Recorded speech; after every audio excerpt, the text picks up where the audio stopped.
Hi, and welcome to the 10-Minute Food Truck Training Podcast. My name is Bill Moore. I'm the founder of Food Truck Training Group on Facebook, co-owner with my beautiful wife, Melissa, of our own food truck. It's called Food Truck 101, and I'm the executive director of the National Street Food Vendors Association, a nonprofit dedicated to education, advocacy, and uplifting all food vendors. Today, I'm going to be talking about focus. Yesterday, we talked about jack of all trades. Today, it's all about focus. But before I get into that, I want to remind you about the Food Truck Owners Expo that's going to be in Orlando, Florida this year, November 12th and 13th. I'll be there giving 3 classes. The first class is on writing a profitable menu. The second is on marketing in the off-season. The third is on why we as food truck owners should learn to speak with a single voice so we can make changes in our own industry. Again, that's in Orlando, Florida, November 12th and 13th. If you guys would like to buy your tickets, please go to ftoexpo.com. Do that today, and when you do, put in the code FTTG15 for a 15% discount. I want to thank Table Needs for sponsoring this episode of the 10-Minute Food Truck Training Podcast. Table Needs is a full-service POS system capable of handling your busy food truck cash, credit card, and reporting needs. Check out the link in the description for more information about Table Needs. So let's talk about focus. What are some key strategies when it comes to staying focused? Now, here's a question. How do you know whether you're focused or not? So do you, as a food truck owner or a budding food truck owner, do you feel like you're juggling too many tasks at one time? Do you feel like you have so many balls up in the air that something is going to fall to the ground and you're not going to be able to catch it? That means you are not focused. You need to learn to focus, not only time-wise and task-wise. Those two things have to go together. You have to spend enough time on a task to get it done before you move on, before you throw that second ball up into the air. Focus matters because it's critical to your success. And why is it critical? Because in our fast-paced industry, we're always changing. But you got to be focused on the end goal. And that's you having a profitable business. Focus helps you not only with the long term, again, having a profitable business, but it helps you with the short-term day-to-day operations. Because when you're focused on becoming profitable, that helps you to make smarter decisions from day to day, because you have to consider, does that decision I'm about ready to make, does it improve my profitability or not? There are 2 questions that you always want to ask yourself when it comes to making a decision. And those 2 questions are, will it increase revenue, which means will it bring more people to my business, or will it help me reduce my expenses? Because when you reduce expenses, what happens? You make more money. You increase revenue. What happens? You make more money. So those 2 questions have to be answered for every single decision. That puts you focused on profitability. You're in business to make money.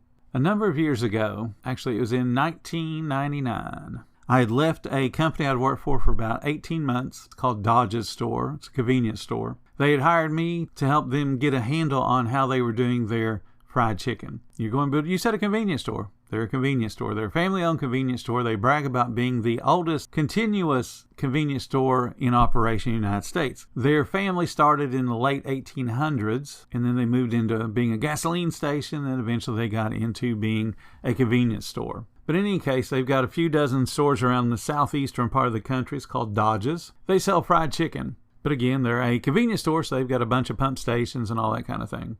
But they had hired me to help them ascertain what was wrong with their food service part of their business. After I got done with that job, I took a job with Burger King. Burger King was a good place for me to be because I like selling burgers. You guys know I love burgers. We sell burgers on our food truck today. When I went to work at Burger King, they hired me to be the restaurant manager of a store they were converting from a Hardee's into a Burger King. Well, this happened to be the Hardee's I used to run. So it was going to be kind of a homecoming for me to go back to that neighborhood, still in a restaurant in the same building, just changing brands, going from Hardee's to Burger King. So I was super excited about that. So they had hired me and they would put me through their training process, which was quite easy because when you do food service, it's all very, very similar. You just got to learn the different specs and times and temperatures and all that. But the transition is very, very easy. So I got through the training and they put me into a store to where I'm going to be hiring people to staff that new conversion they were doing. So one of the first people that I talked to, very outgoing young man, his name was Chris, and we had a good long conversation, long interview, and he was the kind of person that you want to hire for your business. Not only did he have a background in food service, he had aspirations of running his own restaurant, and he wanted to get into management, but he understood that he has no management experience, so he had to start kind of at the bottom and work his way up. Not a problem with that. I like go-getters, so I hire him. And then we have many, many conversations because, again, he's one of the first people I hired. We're doing the training in 2 other Burger Kings. I'm going back and forth between those 2 Burger Kings to make sure the staff in one is getting trained right and the staff in the other is getting trained right. So every time that I would show up in the store that Chris was working in, he would always corner me and want to talk to me about Burger King.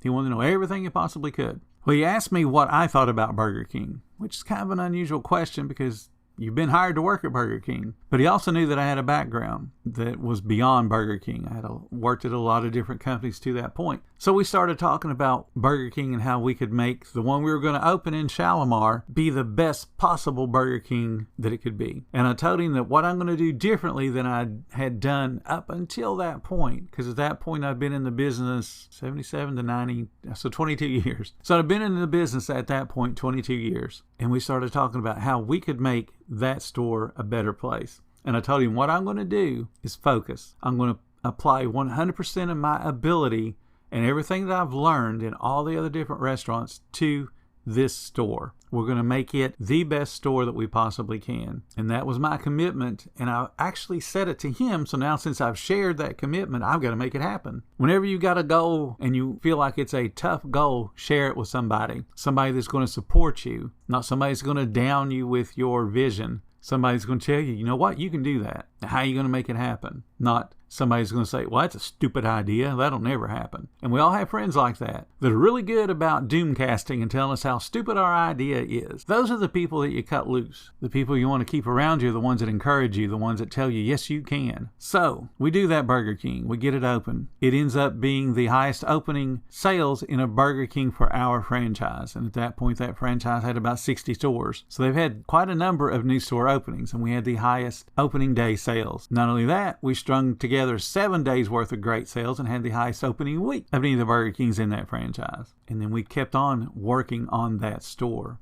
And then at the point where the company moved me to a different store, and then they moved me to another store to essentially do the same things, to fix the problems. But it was a singular focus. We're going to follow the ops manual. We are going to do what the company has already suggested that we do, because that's the problem. People want to continually reinvent the wheel. They don't focus on this stuff got other people to the party. Let me be a part of that party. Let me do what they've done. People go, nope, I can do it better. And I'm going to not focus on things that have been proven to be successful. I'm going to reinvent everything. So that's why you go into stores, where it be a Burger King, a Wendy's, a Hardee's, McDonald's, where some stores are ran really well and you go, ooh, this food's actually not bad. And then you go into others and the food sucks. And it's because people don't care. They have no focus on anything. They come in to earn a paycheck and they go home. So you as a food truck owner need to focus on what is going to get you to be profitable. And there's only a few things to get you to be profitable. And I talk about this all the time. Quality, service, cleanliness, community. QSCC, QSC squared. Quality is in the food, but it's not only in the food that you buy. It's how do we hold it? How do we prep it? How do we cook it? How do we present it? All of those things need to have high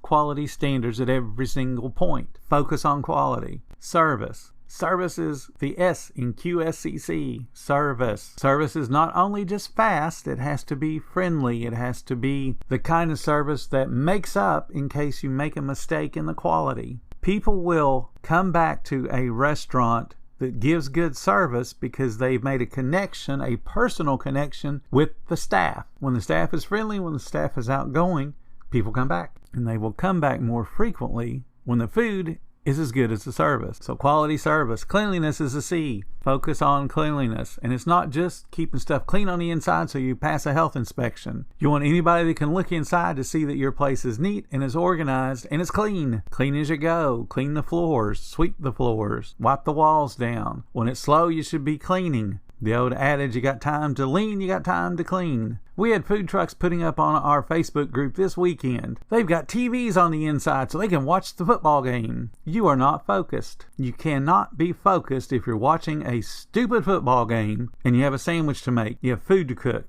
Can't do it.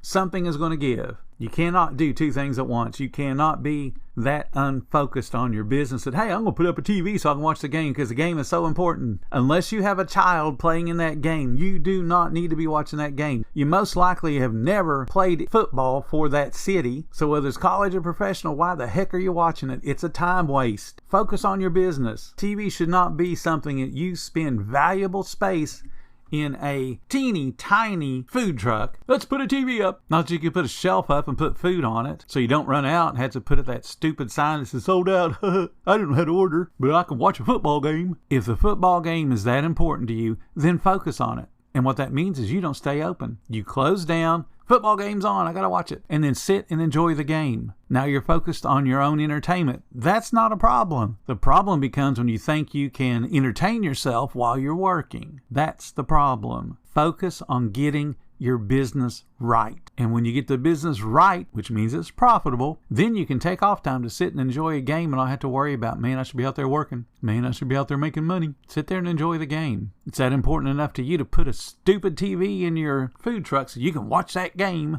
Focus on your business success. Putting a TV in your business is not being focused. It's entertaining yourself. That will never work. Then the last, quality service, cleanliness, and community. Community is building up a community of people that want to come back and be a guest and a loyal, raving fan guest. And then you're also building up a community as far as your reputation within the civic community. Now, if you got a TV playing, guess what you're not focused on? You're not focused on quality because, oh, well, we let that one burn. Now we'll sell it. They won't notice. You're not focused on service. Cashier's being rude, but you don't care because they're about to score a touchdown. Yay, let's cheer. Let's all focus on the TV while they're scoring that touchdown and ignore a guest that stepped up to be waited on. Oh, well, the football game's more important than I am. See you later.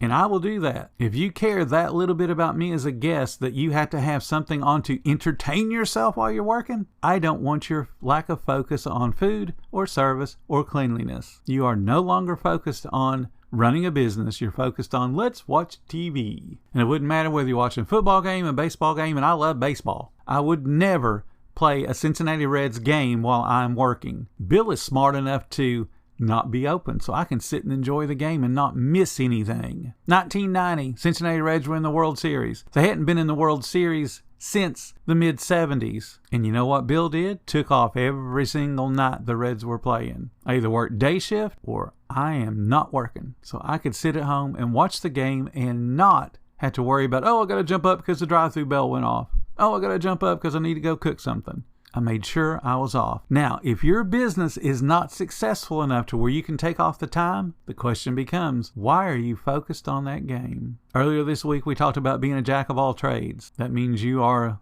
an expert at nothing.